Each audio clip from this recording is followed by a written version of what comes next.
तो अफगानिस्तान में भी हमारे खिलाफ हो गए सारे, और ऊपर से इंटरनेशनल कम्युनिटी भी हमारे खिलाफ होती जा रही है। और आप पाकिस्तान के कौम को इस वक्त यकजहती का इजहार करना चाहिए, नेशन एज अ होल, वो अडॉप्ट करनी चाहिए अप्रोच, ताकि हमारे अंदर कोई डिफरेंसेस ना हो, हम एक होके दुनिया को बताएं हमारा बयानिया क्या है और सब कुछ। तो मैंने कहा यहाँ आके ये प्रॉब्लम आ जाती है कि बात तो बिल्कुल सही कह रहे हैं आप कि हमें एक होके करना चाहिए, मगर बात ये है एक कैसे होंगे? आप ही ने तो बिखर दिया लोगों को भी इस मुल्क के अंदर। जो आपकी मेन स्ट्रीम सियासी जमातें हैं, आपने जो हाइब्रिड सिस्टम बनाया है, आपकी जो मेन स्ट्रीम सियासी जमातें हैं जिनकी आज कोऑपरेशन और इत्तेफाक जिनसे चाहते हैं on your foreign policy adventures, आपने उनको तो धकेल दिया है कोने में, उनकी तो मार पिटाई कर दी है। तो आप कैसे समझते हैं कि नेशन एज अ होल आपके लिए अब खड़ा हो जाएगा और आपको प्रोटेक्ट करेगा और आपके बयानिए को तहफ़्फ़ुज़ देगा? नहीं हो सकता है ऐसे। आपने तो एक हाइब्रिड सिस्टम बना लिया है और वो हाइब्रिड सिस्टम जो है वो फेल हो रहा है। ऊपर से आप जो है जिन लोगों को आपने बाहर निकाल दिया है, उनको आप कह रहे हैं कि जी इकट्ठे हो जाएँ, हमारा साथ दें, बड़ा खतरा है मुल्क। और मैंने फिर आखिर में ये कहा कि मैं कब से ये कहता आ रहा हूँ, 1 साल से ज़्यादा हो गया है कि पहले हर मुल्क के अंदर अंदरूनी पॉलिसीज़ जो होती हैं, जो अंदर मुल्क में हो रहा होता है, उसको फॉरेन पॉलिसी उसका हिस्सा होती है। हमारे यहाँ तो ऐसे रहा कि फॉरेन पॉलिसी या नेशनल सिक्योरिटी पॉलिसी पहले बनती है कि हम क्या करेंगे, क्या नहीं करेंगे, उसके बाद फिर उसके मुताबिक अंदर इंजीनियरिंग की जाती है। तो मैंने कहा ये अब वक़्त आ गया है ये खत्म होने का। अब ये वक़्त आपकी फॉरेन पॉलिसी जो है, वो नहीं हमें डिटरमिन कर सकती कि हमारे अंदरूनी हालात कैसे ऑर्गेनाइज़ होंगे। तो मैंने जो मुहावरा इस्तेमाल किया अंग्रेज़ी का, टेल वैगिंग द डॉग, मैं कहता हूँ कुत्ते दुम को हिलाते हैं, दुम कुत्तों को नहीं हिलाती। अ, जी, मुल्क मुल्क बिल्कुल। होता है तो एस्टैब्लिशमेंट होती है, ये नहीं कि एस्टैब्लिशमेंट मुल्क बनाती है। तो इसलिए मैंने इस किस्म की बातें की हैं, मैंने कहा कि ये वक़्त आ गया है। अब आपको अगर यकजहती चाहिए और कौमी इत्तेफाक चाहिए तो मेहरबानी करके ये जो हाइब्रिड सिस्टम है इसकी छुट्टी कराएँ, फ्री एंड फेयर इलेक्शन कराएँ, और जो सिविलियंस जब से कह रहे हैं, ये आज की बात नहीं है, जो ये एस्टैब्लिशमेंट आज बातें कर रही है, नवाज़ शरीफ और पहले मोहतरमा बेनज़ीर भुट्टो और उसके बाद नवाज़ शरीफ ये बातें करते-करते गिर गए, उनको छुट्टी करा दी गई।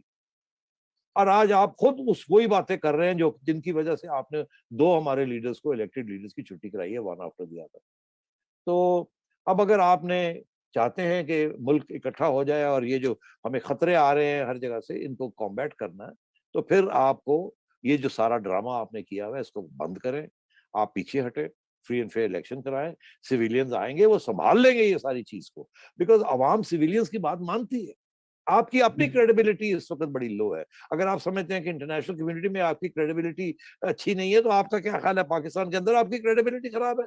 मैं समझता हूँ कि तारीख़ में इतनी आपकी क्रेडिबिलिटी ख़राब नहीं हुई जितनी आज है। इसलिए मुल्क के लिए, आप अपने लिए, मुल्क के लिए, हमारे आइन के लिए, सबके लिए आप मेहरबानी करके अब इकट्ठा करें सबको, और ये जो आपने एक सिलेक्शन की हुई है, इस सिलेक्शन को ख़त्म करें। जी, सेठी साहब आपने शुक्रिया।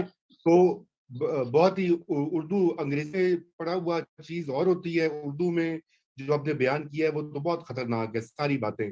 बहरहाल सोलंकी साहब का कुछ जी सवाल तैयार है। जी जी, सोलंकी साहब, ओवर टू यू। जी। सेठी साहब, 80 की दहाई को जरा छोड़ दे, क्योंकि जियाउल हक के दौर में जो अ, अमेरिका और उसके इत्तेहादियों के साथ मिलकर जैसे हमने अफगान मुजाहिदीन की कोट एंड कोट मदद की थी, और जो कुछ हुआ उसको, उस पे काफी बात हो चुकी है, उसको छोड़ दें। तकरीबन उस पे एक कौमी इत्तेफाक राय है कि जो अ, अमेरिका और यूरोप ने जो कुछ किया वो तो गलत था ही, लेकिन हम भी जो उसमें हिस्सेदार बने वो गलत था, उससे पाकिस्तान को नुकसान हुआ। लेकिन अगर हम फास्ट फॉरवर्ड करके आगे आ जाएं, 2001 9/11, उस वक्त अगर कोई हकीकी मानों में पाकिस्तान की हुकूमत होती, जो खारजा पॉलिसी को मुल्क की जो मफाद है, नेशनल इंटरेस्ट जिसको हम कहते हैं, उसको सामने रखकर पॉलिसी बनाती, तो उसको क्या पॉलिसी बनानी चाहिए थी 2001 से लेकर अब तक अफगानिस्तान के हवाले से, और हमने देखिए हमने हमने क्या किया? उस वक़्त मुशर्रफ साहब की हुकूमत थी और अभी वही फ़लसफ़ा चल रहा था कि अफ़गानिस्तान जो है وہ جہاں جس کے حوالے ہوتا ہے، جو بھی اس میں رولرز آتے ہیں، افغانستان میں جو بھی حکومت بنے گی وہ پرو پاکستان ہونی چاہیے۔ اس وقت ہم یہ تصور بھی نہیں کر رہے تھے کہ پرو پاکستان کے علاوہ کوئی نیوٹرل حکومت بھی ہو سکتی ہے، یا سوال ہی پیدا نہیں ہوتا کوئی اینٹی حکومت ہو، بیکاز سوویت یونین کی کو ڈیفیٹ کرنے کے بعد ہم نے پوری کوشش کی کہ وہاں مجاہدین کی حکومت بنے 90 کی دہائی میں، اور ہم نے پتہ نہیں کتنی حکومتیں بنائی، پشاور میں بیٹھ کے بنائی، کوئی ریاض میں بیٹھ کے بنائی، کوئی کابل میں بیٹھ کے بنائی، مجاہدین کبھی ایک آتے تھے کبھی دوسرے آتے تھے، وہ کام نہیں چلا۔ پھر طالبان نے آ کے حکومت بنائی، اور ہم سب سے پہلے تھے جنہوں نے اس کو ریکگنائز کیا، اور ہم نے طالبان کو فل سپورٹ کیا، اور ہم نے دبئی کو بھی یہ اور سعودی عربیہ کو بھی ساتھ لے لیا کہ جی اکٹھے کریں، مگر دنیا نے ان کو ریکگنائز نہیں کیا۔ مگر چلیں آگے آئیں، جب 2/11 ہوا، 9/11 ہوا جب، تو پھر بڑا ایک مسئلہ بنا۔ امریکہ نے یہ کہا کہ یہ جو کچھ کیا ہے اسامہ بن لادن نے کیا ہے، اور وہ افغانستان میں بیٹھا ہوا ہے، اور طالبان نے اس کو پناہ دی ہوئی ہے۔ تو انہوں نے پاکستان کو کہا کہ آپ طالبان کو کہیں کہ مہربانی کر کے اسامہ بن لادن کو ہمارے حوالے کر دیں، کوئی مسئلہ نہیں ہے، ہم تو کوئی لڑائی جھگڑا نہیں کرنا چاہتے کسی کے ساتھ، طالبان نے تو نہیں کیا، یہ ہمیں پتا ہے۔ اس وقت ایک بہت بڑی اپرچونٹی تھی کہ طالبان کو کہا جاتا کہ ہمارے حوالے، ہم امریکہ کے حوالے کر دیں۔ انہوں نے بھیجے ایک بڑے سینئر افسر ہماری DGISI DGISI، وہ وہاں گئے، اور یہ اب حقیقت ہے، یہ لکھا گیا اس کے اوپر بہت سی باتیں، اور ڈینائل نہیں آئی۔ انہوں نے جا کے ملا عمر سے یہ کہا کہ جی یہ امریکہ کا ڈیمانڈ ہے، اور انہوں نے ملا عمر نے پوچھا کہ اگر یہ ڈیمانڈ ہے تو آپ کی کیا ایڈوائس ہے؟ تو انہوں نے کہا میری ایڈوائس ہے کہ آپ اسامہ بن لادن کو مت دیں۔ تو انہوں نے کہا جی نہیں دیتے۔ انہوں نے آگے کہا جی وہ نہیں دینا چاہتے، ہم نے آگے کہہ دیا امریکہ کو وہ نہیں دیتے۔ امریکہ نے پھر کہا اچھا چلیں، انہیں کہ ہمارے حوالے نہ کریں، اس اسامہ بن لادن کو نکال دیں افغانستان سے، وہ ایتھوپیا جاتا ہے، جہاں بھی جاتا ہے اس کو نکال دیں، پھر ہم نبٹ لیں گے جہاں بھی وہ ہوگا، ہم افغانستان کے ساتھ لڑائی جھگڑا نہیں کرنا چاہتے۔ غالباً وہ بھی بات طالبان نے مسترد کر دی، انہوں نے کہا نہیں، کر لو جو کرنا۔ اس کے بعد کر لو جو کرنا ہے، انہوں نے کہا ٹھیک ہے، B-52 بامز بھیجے اور ٹھا ٹھا ٹھا کر کے اڑا کے رکھ دیا، اور طالبان وہاں سے بھاگے اور تورا بورا کر کے پاکستان آ گئے۔ اب آپ نے یہ سوال پوچھا، اگر اس وقت ملٹری حکومت، چھوڑ دیں آپ سویلین حکومت، وہی ملٹری حکومت جو ہے وہ اگر یہ فیصلہ کرتی کہ نہیں طالبان کو ہم، جب وہ پوچھ رہے ہیں کہ دے دیں، دے دو دے دو دے دو، آپ کا کیا جاتا ہے، چھوڑے، تو یہ چیز ہونی نہیں تھی۔ طالبان کی حکومت رہتی، آہستہ وہ اب دنیا بھی خوش ہو جاتی کہ انہوں نے اسامہ بن لادن کو نکال دیا، اور وہ اب افغانستان میں یہ جو سب پچھلے 20 سال میں وہ یہ ہوتا ہی نہ، اور Afghanistan would been stable country by now, اور شاید پاور شیئرنگ بھی آہستہ آہستہ ہو جاتی ہو، مگر ایسے نہیں ہوا۔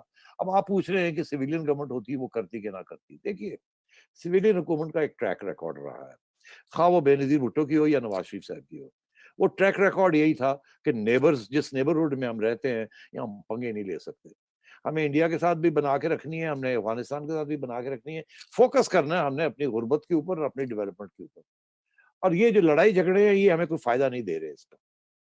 نواز شریف صاحب نے بھی 99 میں آپ کو پتا ہے پوری کوشش کی، اور وہ کارگل کی وجہ سے ڈیریل ہو گئے، اور بعد میں جنہوں نے کارگل کیا، ڈیریل کیا، وہ خود جا کے بیٹھ گئے اور ان کے ساتھ معاہدے کرنے شروع کر دیے کشمیر کے اوپر۔ اسی طریقے کے ساتھ محترمہ کی گورنمنٹ جب شروع میں آئی 1988 میں، تو انہوں نے بھی راجیو گاندھی کے ساتھ بالکل یہی سیاچن وغیرہ سب کچھ حل کرنے کی بات کی، اور وہ ہونے جا رہے تھے، اور یہاں ان کے اوپر الزام لگنے شروع ہو گئے، غدار غدار غدار، اور چھٹی کرا دی ان کی۔ حمید گل صاحب جو کہ DGISI رہے ہیں اور جو کہ بعد میں کور کمانڈر بھی رہے ہیں، ان کا ایک بڑا فیمس ویڈیو ہے جو چلتا ہے، اور دنیا نے دیکھا ہے، آپ نے نہیں دیکھا، آپ نے بھی دیکھا، دنیا نے بھی دیکھا ہے، جس میں انہوں نے بڑے فخر سے یہ کہا کہ ہم نے امریکہ کے ساتھ مل کے روس کو شکست دی تھی۔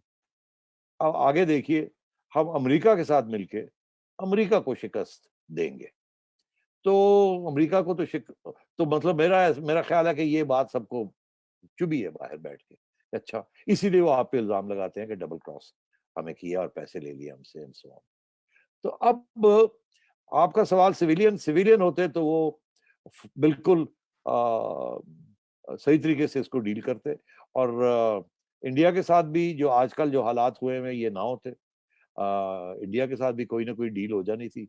वही डील जो जनरल मुशर्रफ करने जा रहे थे कि जी 50 साल के बाद कश्मीर का मसले की बात करेंगे, अभी तो दोनों कश्मीरों को एडमिनिस्ट्रेटिव यूनिट बना दिया जाए और रेफरेंडम और प्लेबिसिट जो है ये 50 साल के बाद करेंगे, ये करने जा रहे थे।